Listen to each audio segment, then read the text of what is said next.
Hello everyone. In this video, learn how to go next line in Excel, same cell. So let's start. This is my Excel. Simply select the one cell and I just write here the same cell. Okay. Then I want to go in next line. For next line, press the Alt Enter key. Okay. In Excel. Okay.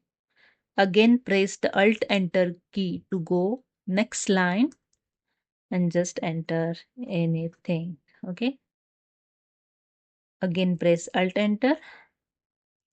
Just write here subscribe.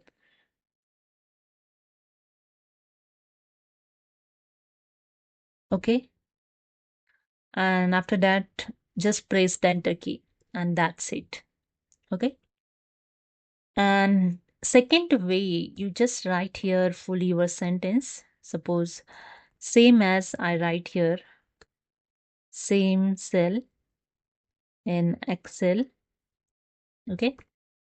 Then I write here in next line. Then I please subscribe. Okay. Now this sentence I want in same cell. Okay. Simply select the cell, go to the home tab in alignment group, click on the wrap text option. Just click on it and that's it. You can see in next line showing the sentence word set here properly. Okay. If you want to set here the column bit, you can set it. So this way the sentence will set in the your cell. You can drag and set the row height also, and you can see your sentence is properly aligned in same cell. Okay, so hope you understood. If you like this video, please subscribe. Thank you so much.